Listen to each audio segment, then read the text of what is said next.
Em Gênesis, no capítulo 24, aparecem 7 personagens. Embora eu queira mencionar 4 especificamente, os 7 são Abraão, Isaque, o servo de Abraão, que provavelmente era o Damasceno Eliezer, Rebeca, a mãe de Rebeca, o pai e o irmão de Rebeca, essas 7 pessoas.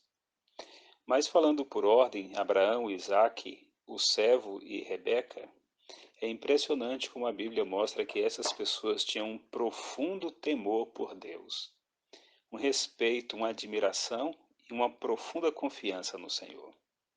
Deus havia tirado Abraão de onde ele vivia, lá na Mesopotâmia, e havia levado para peregrinar na terra de Canaã, com a promessa de que toda aquela terra seria da sua família, dos seus descendentes. Agora Abraão está com 140 anos de idade. Isaac está com 40 anos e Abraão com 140. Abraão entende que é o momento de Isaac casar-se e ele escolhe, decide, que a esposa não deve ser das moças cananeias. Como diz as Escrituras Sagradas, que comunhão há entre a luz e as trevas? E Deus nos diz que nós nunca devemos entrar em julgo desigual com os incrédulos. Na terra de Canaã, as pessoas eram marcadas pela idolatria, pelo afastamento do Deus eterno, pela rejeição daquele que é o único, o Criador e o mantenedor de toda a vida. Então Abraão, logicamente, entendeu que a esposa ideal para o seu filho devia ser dos seus parentes. E ele chama o seu servo, o seu empregado, e dá a ele uma missão de fazer uma jornada muito longa, de centenas de quilômetros, para que pudesse ir até onde moravam os seus parentes e da casa dos seus parentes conseguir uma moça para que fosse a esposa de Isaac. Eliezer sabia que seria uma jornada muito difícil e que talvez nem sequer a moça quereria vir com ele. Mas Abraão garantiu que o anjo do Senhor iria na sua dianteira e que o anjo do Senhor iria preparar todas as coisas. Eu entendo que quando fala o anjo do Senhor é uma menção direta ao próprio Filho de Deus. Jesus não é um anjo, Jesus é o Criador, exatamente como o Pai, em tudo em essência. Como disse o apóstolo Paulo, ele é a expressão perfeita de Deus.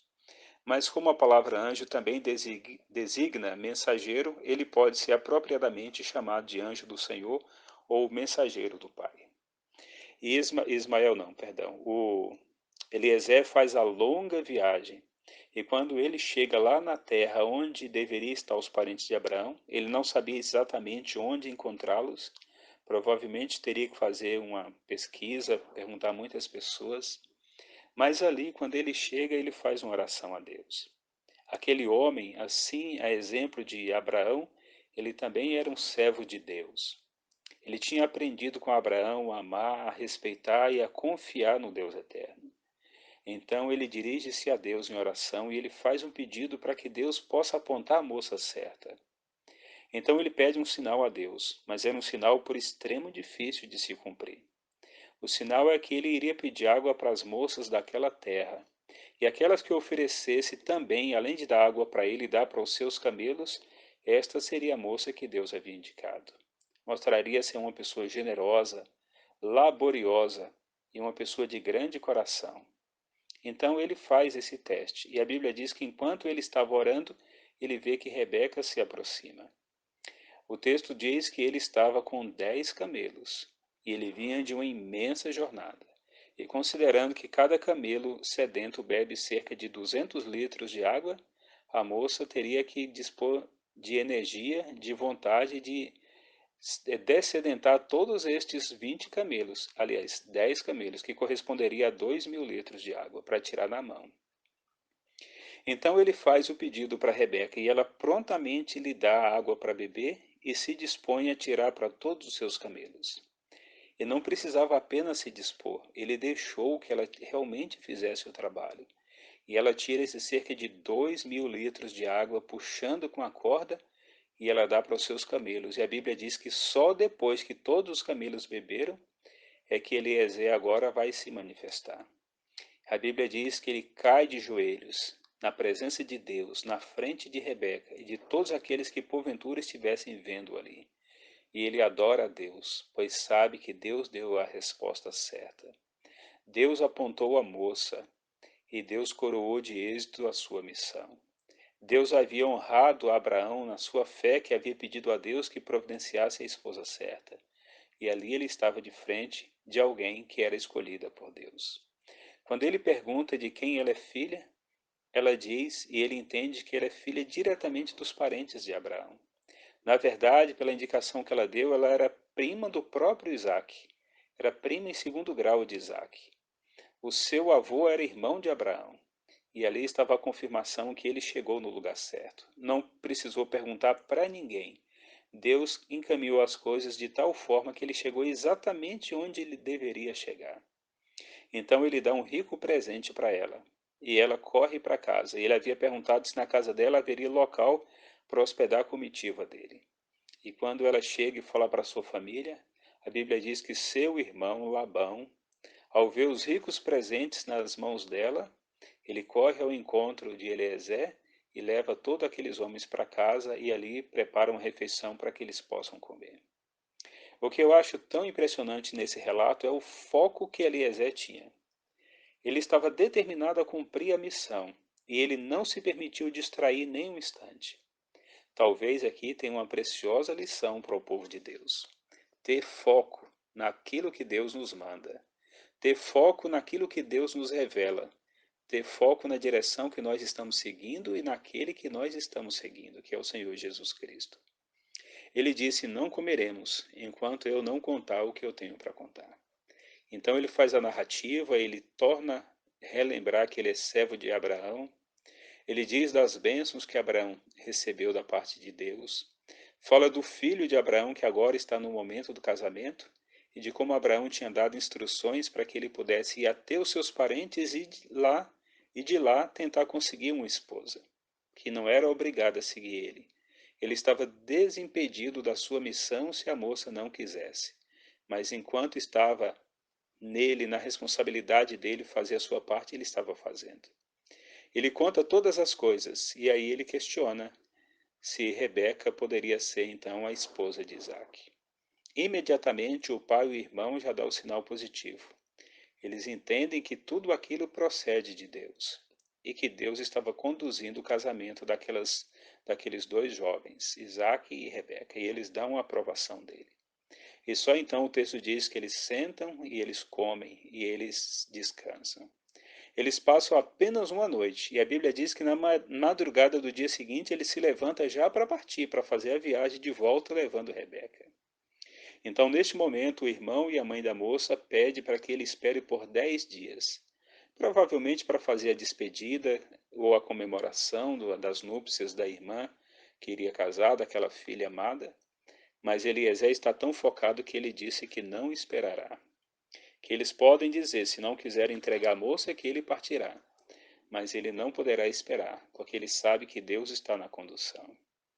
Olha que impressionante quando uma pessoa se determina a seguir a direção de Deus. Ele viu que Deus havia apontado uma direção e ele estava determinado a não perder tempo. Ele tinha que cumprir sua missão. Então o texto diz que eles, os pais da moça e o irmão, chama Rebeca e faz a pergunta: Você aceita ir com este homem? É teu desejo de ir para casar com o filho de Abraão? Ela tinha liberdade para dizer sim ou não. Ela poderia não aceitar, mas Rebeca, que era uma pessoa também temente a Deus, ela entendeu que ali havia a direção do Senhor, que Deus havia escolhido o seu futuro esposo, e ela não poderia ser infeliz na companhia daquele que o próprio Deus havia escolhido. Ela não confiou a si tomar a decisão de escolher um próprio homem de acordo com seu gosto, mas aceitou que Deus escolhesse um esposo para ela. E a resposta foi: irei com ele. E naquele mesmo dia eles partiram. Naquele mesmo dia ela deixou toda uma história para trás. Deixou a companhia de seus pais, de seus irmãos, de seus conhecidos. De casa estava levando apenas lembranças e a companhia de algumas moças, de suas damas, que fariam companhia para que ela não estivesse completamente entre estranhos. Estava levando algumas moças para que pudesse viver na companhia dela ali. Certamente essas moças iriam casar com aqueles jovens que faziam parte de toda aquela grande multidão que vivia no acampamento de Abraão. E eles fazem a jornada, a Bíblia não diz quanto tempo, mas certamente foi uma jornada de talvez meses. E a Bíblia fala que quando eles estavam chegando próximo aonde Abraão se encontrava, onde estava o acampamento de Abraão, impressionante, a Bíblia diz que era o final da tarde, Isaac tinha saído para o campo para orar. Isaac, assim como Abraão, era um fiel servo de Deus, era um crente no Deus eterno, mas não apenas cria, também servia. Era um homem de oração, era um homem que havia colocado Deus em primeiro lugar em sua vida. Assim como Abraão, assim como Eliezer, o servo, Isaac também era um homem de Deus. Eu não sei por que Isaac estava orando, qual o motivo da oração. Talvez seja apenas para manter comunhão com o Criador. Talvez seja apenas para que sua vida ficasse ainda mais escondida no eterno. Mas talvez fosse também pelo projeto da futura família que ele iria formar. Ele certamente queria que as bênçãos de Deus repousassem sobre sua união e sobre sua posteridade também. E a Bíblia diz que quando Isaac vê a comitiva de camelos que se aproxima, ele vai em direção a ela. E é nesse momento que Rebeca pergunta para Eliezer: quem é aquele homem que vem ao nosso encontro? E ele responde: é meu senhor, é Isaac, é o noivo, é o teu futuro esposo. E a Bíblia diz que ela se cobre com o véu, mostrando recato, discrição. Não entra em detalhes sobre o casamento deles, mas diz que ela se tornou a sua esposa, e ali começou uma verdadeira história de amor. O amor com o homem que Deus havia escolhido para ela, e da parte de Isaac, com a mulher que Deus havia escolhido a dedos para ela. E assim eles seriam abençoados com profunda alegria. Toda a separação da família de seus pais agora foi preenchida com a alegria de um grande amor em sua vida. Deus estava no comando. Deus sempre está no comando, na direção de todos aqueles que o amam e que confiam nele. Como diz as Escrituras Sagradas, todas as coisas cooperam juntamente para o bem daqueles que amam a Deus. Quando nós descansamos na certeza que Deus é confiável, nada pode tirar nossa paz. Pelas Escrituras eu encontrei 8 características do caráter e da personalidade de Deus, que nos permite descansar completamente nele. Talvez tenham outras mais que Deus ainda vá nos revelando aos poucos, mas entendi pelas Escrituras que Deus é amor, Deus é justiça, Deus é verdade, Deus é santidade, Deus é sábio, Deus é manso, Deus é humilde, Deus é completamente confiável. Nós podemos descansar em Deus numa malícia, numa maldade, em Deus há completo amor, perfeito amor. E Ele faz de tudo para que seus filhos possam se sentir amados, mas também possam ser ricamente abençoados. E todos aqueles que confiam nesse Deus maravilhoso, que descansam no relacionamento que têm com esse Deus, sabem que em todas as coisas Deus agirá para o nosso próprio bem. Somos tentados a não esperar pelo tempo de Deus e fazermos as coisas do nosso jeito. Mas aqueles que confiam e sabem que Deus, sendo sábio, sabe o melhor para o melhor momento, viverá em paz, e nada neste mundo pode tirar essa paz. Como o Senhor Jesus tinha dito: deixo-vos a paz, a minha paz vos dou, não como a paz do mundo.